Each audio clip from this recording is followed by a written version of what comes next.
Bonsoir à tous, merci de nous rejoindre pour le journal de TNTV au sommaire. Nous vous proposerons d'abord un résumé des décisions de justice attendues ce mardi. En correctionnel, Philippe Chil reconnu coupable dans le dossier de la Tetiaroa Royal Race. Du côté du tribunal administratif, pas de fermeture prononcée pour la prison de Noutania et la décharge de Moumouvei. On y consacrera l'essentiel de cette édition d'information.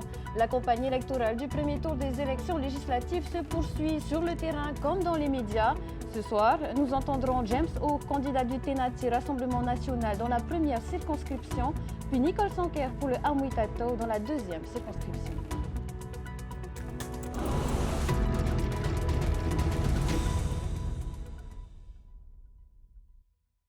On commence avec un récapitulatif des décisions de justice rendues aujourd'hui. Des affaires dont nous vous parlions dans nos précédentes éditions. Elles concernent l'ancien Tavana de Haroué dans le dossier de la Tetiaroa Royal Race, mais aussi des demandes de fermeture de la décharge de Fa'a ou encore de la prison de Noutania. Le résumé en images. Au tribunal correctionnel tout d'abord.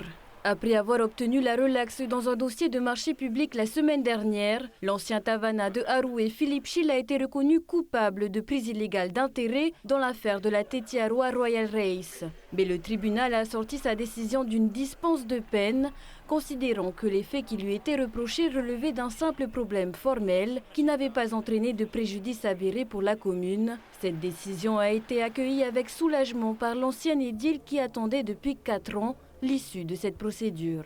Au tribunal administratif, ensuite, 2 décisions étaient attendues aujourd'hui. La première concerne la décharge de Moumouvei à Fa'a. La juridiction avait été saisie par l'association La Planète Brûle qui avait demandé la fermeture du site qu'elle jugeait illégal car créé sans autorisation. Le tribunal administratif n'a finalement pas ordonné sa fermeture, mais il a enjoint la commune de procéder à la régularisation de la décharge municipale dans un délai de 6 mois sous astreinte de 150 000 francs par jour de retard. Autre affaire sur laquelle la juridiction s'est prononcée, la fermeture de la prison de Noutania, demandée par Maître Usang et l'ordre des avocats. Le tribunal administratif n'a pas jugé recevable une partie des arguments soulevés par les requérants qui dénonçaient notamment la surpopulation de l'établissement, l'absence d'intimité des détenus ou encore la forte présence d'amiante dans les bâtiments. Le tribunal administratif a en revanche enjoint le ministère de la Justice à réaliser des travaux dans un délai de 2 ans pour que les détenus puissent disposer d'eau chaude, ce qui n'est pas le cas à l'heure actuelle. Voilà, et retrouvez des articles détaillés sur notre site tntvnews.pf. On enchaîne avec notre page spéciale élections législatives.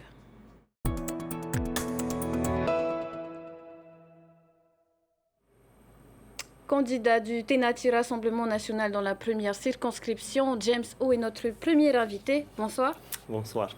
Alors, journaliste de profession, vous êtes entré en politique aux côtés du Tahuira en 2018, puis vous avez rejoint le Tavini Huiratira en 2022.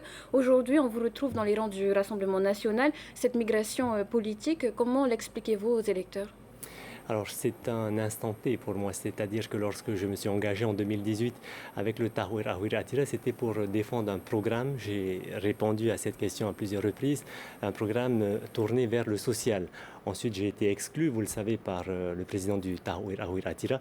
Il m'a fallu rejoindre un groupe à l'Assemblée parce que être non inscrit, c'est ne plus disposer de crédit de fonctionnement, d'avoir moins de temps de parole, voire quasiment de temps de parole. Donc j'ai pris la décision effectivement d'intégrer le groupe Tavini Huiratira à l'Assemblée pour les valeurs qu'il défendait à l'époque, c'est-à-dire la vérité, la probité, la justice et le respect. Aujourd'hui, je suis candidat pour ces élections nationale, puisqu'il ne s'agit pas d'élections territoriales, il ne faut pas se tromper. Donc voilà, c'est pour porter, c'est pour offrir une alternative aux électeurs de Polynésie face à ce choix, cette bipolarisation de la vie politique entre indépendance et autonomie. Vous parliez de défendre les valeurs. Vous-même, vous identifiez-vous aux valeurs défendues par le Rassemblement national ou pensez-vous que les Polynésiens s'identifient, se reconnaissent dans ces valeurs? Lesquelles de valeurs, Athéna? Parce que si vous vous les me connaissez, posez, les valeurs défendues. parce que si vous me posez la question, est-ce que je soutiens la xénophobie ou bien le Effectivement, le racisme, racisme. bien sûr que ma réponse est non. Par contre, si vous me posez la question de savoir est-ce que je suis pour la pluralité démocratique, pour la justice pour tous, de tous les citoyens face à la justice, pour la liberté d'expression et d'opinion, parce que c'est ça le statut du Rassemblement national, article 1er, ma réponse est oui. Et vous parliez de la liberté d'expression. En France, justement, les syndicats des journalistes se mobilisent pour faire barrage à l'extrême droite. Rappelons que là où l'extrême droite gouverne, la liberté de la presse est attaquée. Comment vous positionnez-vous, sachant que le RN qui compte privatiser l'audiovisuel en tant que journaliste de la télévision publique, qu'en pensez-vous? Alors, il ne faut pas mélanger les choses, hein. C'est-à-dire que cette liberté d'expression, ce n'est pas ce qui est reproché au Rassemblement national. Ce qui est reproché à l'heure actuelle par les syndicats, c'est ce projet de privatisation du service public. Voilà, donc c'est ça en fait ce qui est reproché.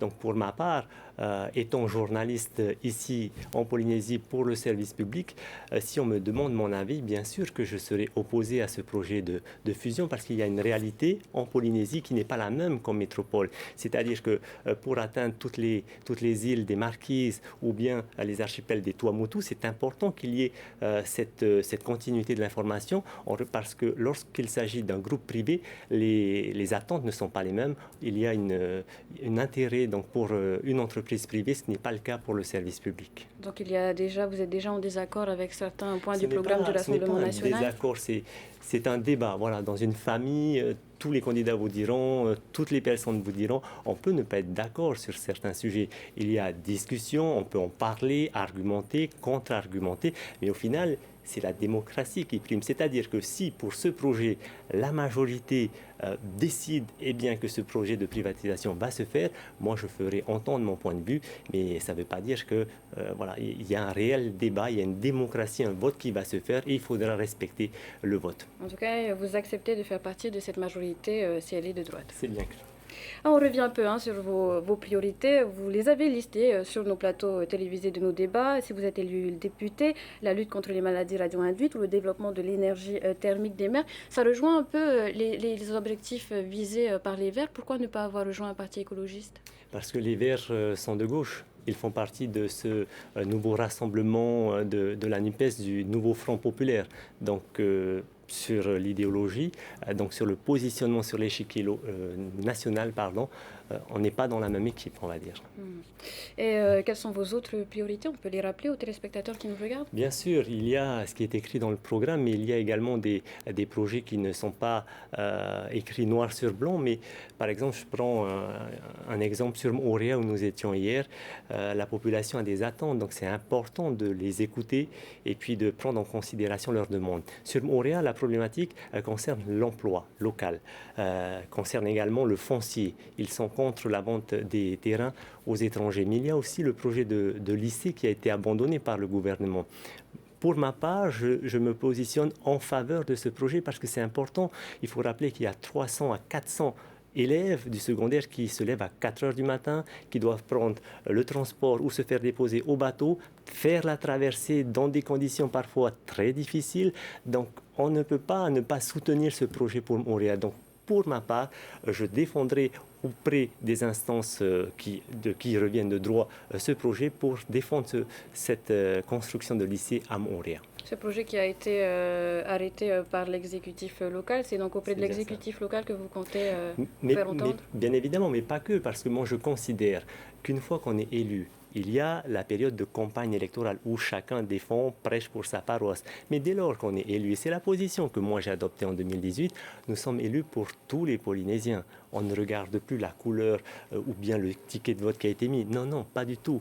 Le député doit avoir une posture, prendre de la hauteur pour pouvoir discuter avec l'exécutif local Tavini, parce que ça n'a pas changé. Après les élections législatives du 6 juillet, le gouvernement indépendantiste restera en place. C'est un fait.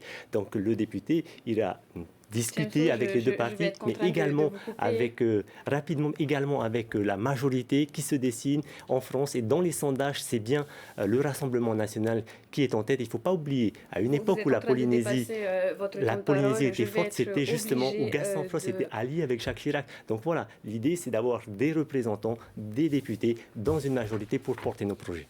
Merci James d'avoir répondu à nos questions. Les candidats ne mènent pas campagne que sur les plateaux télévisés, mais sur le terrain, dans les quartiers également. Ce matin, le candidat Amouy Tato de la première circonscription Mouirani Frebo est allé à la rencontre des habitants de Haroué. Objectif, les convaincre de glisser le bulletin rose dans l'urne ce samedi. Un reportage signé Emma Mathieu. C'est à Haroué que Mouirani Frebo, accompagné de son suppléant Temarama Varné, du maire et d'une poignée de militants, a sillonné les quartiers à la rencontre des habitants. L'Alliance autonomiste semble convaincre la population. Aussi bien les militants que les personnes que l'on visite, tout le monde est très content parce que comme vous pouvez voir derrière nous, on a baissé les drapeaux des partis. Notre couleur maintenant est celle du pays, on brandit le drapeau du pays parce que nous on travaille pour le développement de notre pays et pas pour un parti politique ni pour une idéologie. Mouirani Frebo se présente dans la première circonscription au découpage particulier. Elle englobe la population urbaine des communes de Papeete, Piré et Haroué, ainsi que la population plus rurale des Marquises et des Tuamotu-Gambier. Il faut donc répondre aux attentes qui diffèrent selon les archipels. Avec le peu de temps qu'on avait, on s'est concentré sur Haroué, Piré, Papeete et Moorea. Parce que moi, je viens aussi des archipels, je viens des Marquises. Donc je fais confiance à mon archipel de cœur pour pouvoir militer avec nos Hakaiki. Je fais confiance à nos Tavana des Tuamotu qu'on a pu rencontrer. Et je pense que ces deux archipels vont porter un enfant des archipels. On a beaucoup de projets pour eux aussi. La continuité territoriale interne, on ira les voir régulièrement. Mais pour le moment, on n'a pas la possibilité de se déplacer, mais on leur fait confiance. Amouy Tato insiste sur le rôle essentiel de l'État dans les domaines de la santé et de la solidarité. L'ultime rendez-vous de la plateforme autonomiste est prévu ce jeudi à 19h à la mairie de Piré avec des représentants de tous les partis de l'Alliance. Elle n'est pas du même parti que Mouirani Frebo, mais le rejoint dans l'Union autonomiste. Nicole Sanker, candidat du Amouy Tato dans la deuxième circonscription, s'exprime sur notre plateau ce soir. Bonsoir. Yorana Athéna et Yorana la Polynésie française et tout particulièrement aux Polynésiennes et Polynésiens de la circonscription 2. Alors, Nicole Sanker, vous faites partie des fondateurs de Aherea Purinitia. Vous êtes représentante à l'Assemblée et vous avez déjà occupé les fonctions de député. Aux dernières élections, Aherea Purinitia s'était présenté comme étant la troisième voie. Finalement, avec le Tapura et les autres partis autonomistes, vos chemins se rejoignent aujourd'hui, même si vos visions de l'autonomie divergent. Alors, nous avons décidé, face aux engagements non tenus du Tavini Iratira, face à la précarité des Polynésiens, de nous rassembler dans le cadre de ces élections législatives qui, je le précise, sont des élections nationales. Donc, nous avons mis nos divergences de côté et nous avons décidé, parce que c'est ce qui nous rassemble aujourd'hui, de porter la voix de l'autonomie, car nous voulons affirmer que nous tenons à notre statut de collectivité autonome, mais surtout, nous tenons à affirmer notre attachement à la France. Et ne craignez-vous pas que cette opposition entre autonomistes et indépendantistes vienne brouiller cette campagne électorale?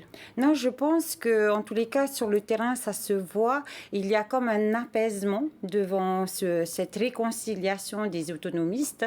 Les personnes les Polynésiens que nous rencontrons nous remercient d'avoir fait ce geste. Et puis surtout, on a vu, il y a 2 ans, les Polynésiens voulaient un changement. Donc, devant la division des autonomistes, le Tavini Huiratira a remporté les 2 dernières élections. Ils se sont engagés, évidemment, à parler au nom de tous les Polynésiens et à travailler pour améliorer le quotidien des Polynésiens. Malheureusement, 2 ans après, nous nous rendons compte que c'était qu'un programme écrit, que les actions ne sont pas là. Et par conséquent, il y a urgence non seulement de travailler pour l'intérêt des Polynésiens, d'améliorer leur quotidien, mais surtout de porter à l'extérieur une voix qui dit qu'on veut rester attaché à la France. Et notamment à l'Assemblée nationale. Pouvez-vous assurer une cohérence dans le travail des 3 futurs députés à l'Assemblée, même s'ils sont issus de différents partis? Alors c'est pour ça que nous avons beaucoup travaillé sur notre profession de foi et à l'intérieur l'intérieur, nous avons mis les points sur lesquels nous allons travailler ensemble. Donc, c'est vrai que dans ce rassemblement, il y a 5 mouvements autonomistes et nous avons pu lister des points où on est tous d'accord, et notamment, par exemple, un point où on souhaite initier la modification du statut en demandant le changement du mode de scrutin pour avoir une assemblée beaucoup plus représentative, puisque aujourd'hui, on voit qu'avec la prime majoritaire, le débat démocratique à l'Assemblée n'existe plus. Il y a d'autres priorités communes que vous partagez, que vous souhaitez mettre en valeur ce soir? Alors évidemment, lorsque j'ai quitté mon poste de député en 2022, j'avais des dossiers inachevés, des dossiers qui concernent les fonctionnaires d'État, sur l'ITR, sur leur retour, faciliter leur retour en Polynésie française. Il y a aussi des inégalités de traitement pour les militaires, pour les fonctionnaires. Et donc, c'est tous ces dossiers que je souhaiterais continuer. Et il y a ces conventions État-pays sur la table, comme la convention sur la santé. On parle aussi d'une convention, d'un retour de la convention sur le RSPF. Ce sont des dossiers que je connais bien. Et évidemment, si le gouvernement Broderson souhaite travailler avec nous, c'est réellement bienvenu parce que c'est pour l'intérêt des Polynésiens. Justement, le Tapura et Ahiria Poriditia étaient tombés d'accord sur un point avant ces élections, c'était de faire annuler la loi fiscale du Tavini par le Conseil d'État. Les conclusions du rapporteur public sont tombées et l'article prévoyant la rétroactivité de cette loi visée. Les conséquences de cette probable annulation auront un coût.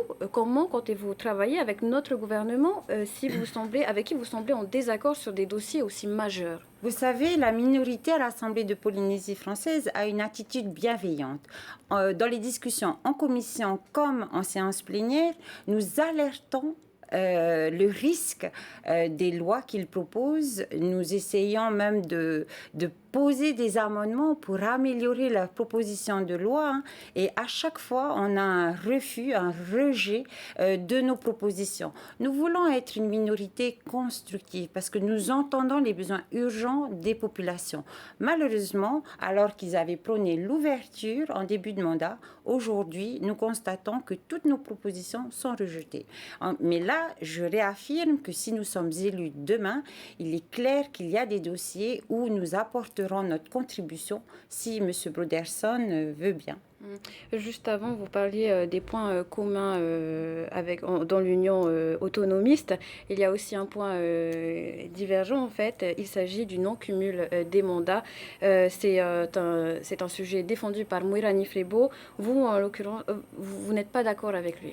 Non, c'est pas que nous ne sommes pas d'accord, nous sommes libres d'avoir des positions. Le non-cumul ne figure pas dans notre profession de foi. Moirani Frebo démarre sa carrière politique et je trouve tout à fait louable pour un nouvel élu de prôner le non-cumul. Moi, j'ai pu exercer les 2 mandats de 2017 à 2022 avec un bilan à l'Assemblée nationale positif. Donc, en fin de compte, c'est une question d'organisation, de choix de vie, de disponibilité. Il est clair qu'en occupant 2 mandats, c'est la vie de famille que vous mettez un peu de côté.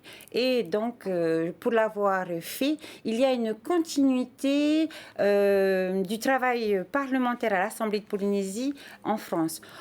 Être à l'Assemblée de Polynésie vous permet d'être au fait de tout du budget, de tout ce qui se passe, de toutes les lois. Et il y a une certaine continuité à l'Assemblée nationale. Donc, si vous êtes élu, vous garderez vos 2 mandats? Oui, et le non-cumul ne fait pas partie de la profession de foi de Amwitato. Mais c'est un sujet défendu par votre confrère. Voilà, il y a quand même une certaine liberté pour chaque candidat. Chaque candidat de Amwitato pourra défendre d'autres dossiers qui ne sont pas inscrits dans notre profession de foi. 5 ans, c'est long. Merci Nicole Sanker pour cette intervention. Ces interventions des candidats justement dans nos journaux de ce mardi seront suivies de nos débats en amont du premier tour des élections législatives. Ce soir, nos journalistes reçoivent les candidats dans la 3e circonscription, des émissions à suivre dès 19h en français puis en tahitien. Voilà pour l'actualité politique de ce jour. On referme à présent notre page spéciale.